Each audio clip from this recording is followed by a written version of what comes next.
Namangan shahar Davlat xizmatlari markazi mutaxassisi Mirzo Anvar Usmonjonovni taklif etganmiz. Assalomu alaykum.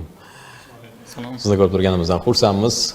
Huquqiy savollarga bevosita shu siz kabi mutaxassislarni jalb etish orqali efirlarda javob olishga harakat qilamiz va bugun ham mana shu yurtdoshlarimizdan kelgan bir nechta savollar bor. Shu savollarga javob berasiz degan umiddamiz. Savollar orqali murojaat qilamiz. Demak, diqqat qilasiz, fermer xo'jaligi rahbariman deya aytmoqdalar. Qishloq xo'jaligi sohasida ishlash va o'qish maqsadida chet davlatga ketmoqchiman. Shu sababli fermer xo'jaligim faoliyatida demak bo'lgan yer uchastkamni boshqa shaxsga topshirmoqchiman deya murojaat qilganlar. Shunday holat bo'lishi mumkinmi? Albatta, bu kabi savollar amaliyotda juda ko'p uchrab turadi. Ko'p beriladigan savollar qatoriga kiradi bu. Mazkur munosabat shu O'zbekiston Respublikasining 2004-yilda qabul qilingan fermer xo'jaligi to'g'risidagi qonuni tartibga solinadi. Qonunning 11-moddasida fermer xo'jaligini yuritish uchun yer uchastkalari elektron onlayn aksion savdosi orqali 30 yil muddatga ijaraga beriladi. Ya'ni shu e'tibor qaratish kerak shu joyiga. Bunda davlat fermer xo'jaliklariga yer uchastkasini xususiy mulk sifatida emas, balki ijara sifatida beradi.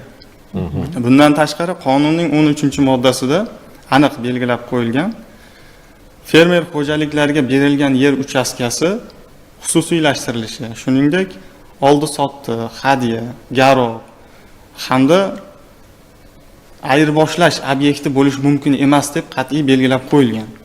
Bundan kelib chiqadiki, fermer xo'jaligiga ajratilgan yer uchastkasini sotish mumkin emas. Bunga qaramasdan qonunchilikda fermer xo'jaliklariga katta imkoniyat yaratilgan. Shular jumlasiga shu qonunning 13-16-moddalarida aniq belgilangan. Ya'ni 13-moddasida aytganki, fermer xo'jaliklariga berilgan yer uchastkalarining dala chetlaridagi kanallar, o'sha sug'orish tarmoqlari atrofidagi maydonlarni jismoniy va yuridik shaxslarga qishloq xo'jaligi mahsulotlarini yetishtirish uchun 30 yil muddatga o'sha qonunchilikda belgilangan tartibda ijaraga, ikkilamchi ijaraga berilishi mumkin. Bunda e'tiborli jihati ana shu ikkilamchi ijaraga olgan jismoniy yoki yuridik shaxs uchinchi shaxsga berish huquqisiz yerni qabul qilib oladi. Hamda qishloq xo'jaligi mahsulotlarini yetishtirish uchun fermer xo'jaliklari yerlarini qishloq xo'jaligi mahsulotlarini oraliq ekish uchun jismoniy va yuridik shaxslarga ikkilamchi ijara asosida yer berishi mumkin. Shu bilan birga ko'p fermer xo'jaliklarida savol tug'iladi. Amaliyotda bizga ko'p berishadi.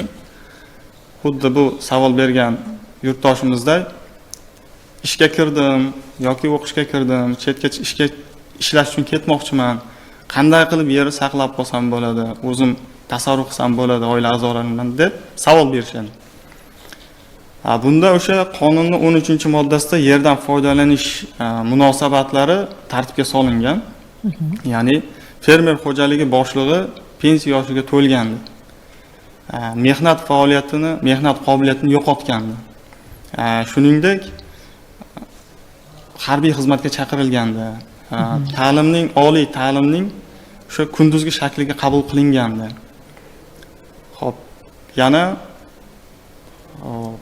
xorijga ishlamoqchi bo'lib ketdi. Yo'q, buni o'sha oxirgisi saylanadigan lavozimga saylanganda ana shu yer uchastkasini ijaraga olish huquqini ijara muddatiga mutanosib ravishda 18 yoshga to'lgan O'zbekiston Respublikasi fuqarosi bo'lgan, qishloq xo'jaligida va qishloq xo'jaligida yetarli malakaga ega bo'lgan yoki o'sha ish staji deymizmi, ega bo'lgan yaqin oila a'zolaridan biriga ijara shartnomasiga o'zgartirish kiritish orqali berishi mumkin. Bunda o'sha uchinchi shaxsga bermaydi, shunda ham yuqoridagi talablarga javob beradigan o'zining yaqin oila a'zolariga berishi mumkin. Qarindoshlariga berishi mumkin. Xulosa qilib aytganda, bu yurtdoshimizda 3 ta variant bor. Shu birinchisi o'zining oila a'zolariga ijara muddatiga nisbatan berishi mumkin. Ijara shartnomasiga o'zgartirish kiritish orqali. Ikkinchisi o'sha 10 yil muddatga sanab o'tilgan joydan 10 yil muddat ikkilamchi ijara shartnomasi asosida yoki uchinchisi hop ana shu qishloq xo'jaligi mahsulotlarini yetishtirish uchun oraliq ekish uchun jismoniy yuridik shaxslarga ikkilamchi ijara asosida berish mumkin. Juda yaxshi. Albatta. Endi bu yurtdoshimizni holatida o'sha chet elga ishlash va o'qish uchun deyaptilar. O'qish joyidan ma'lumotnoma olgan holda, taqdim etgan holda davlat xizmatlari orqali buni rasmiylashtirish mumkin. Juda ham yaxshi. Yana bir yurtdoshimiz mas'uliyati cheklangan jamiyatimni qaysi holatda qayta ro'yxatdan o'tkazishim kerak deyaptilar. Demak, ushbu munosabatni Vazirlar Mahkamasi tomonidan 2017-yilda 66-sonli qaror bilan tasdiqlangan tadbirkorlik subyektlarini davlat ro'yxatidan o'tkazish tartibi to'g'risidagi nizomga asosan tartibga solinadi. Bunda yuridik shaxs bo'lgan tadbirkorlik subyektlari aynan joylashgan joyi, ya'ni pochta manzili o'zgarganda ana shu o'zgargan vaqtdan boshlab 10 kun mobaynida. Bunda e'tiborli jihati pochta manzilini o'zgartirishda agarda bazaviy hisoblash miqdorining 300 baravardan ortiq qarzdorligi bo'lmasa qayta ro'yxatdan o'tkaziladi. Keyingisi yuridik shaxsning tasdiq hujjatlari ma'lumotlaridagi o'zgarishlar. Bunga nima? Tasdiq hujjatlaridagi firma nomlarining o'zgarishi, muassislarning tarkibi o'zgarishi yoki yana ana shu ustav fondidagi o'zgarishlar. Shunda ana shu o'zgarishlar bo'lgan vaqtdan ana shu o'zgarishlarni vakolatli shaxs tasdiqlagandan keyin 30 kun mobaynida. Keyingisi muassislarning ulushidagi o'zgarishlar bo'lganda bitim amalga oshirilgandan keyin 30 kun mobaynida bunda ham.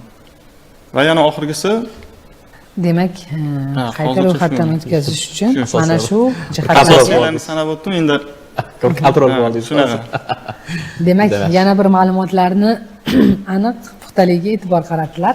Qadrli teletomoshabinlar, sizlarga mana shu huquqiy bilimlaringizni, savodxonligingizni oshirishda viloyat adliya boshqarmasining xodimlari, umuman olganda mutaxassislari yaqindan yordam berishyapti. Bugungi suhbat uchun Mirzo Anvar sizga minnatdorchilik bildiraman. Salomat bo'ling.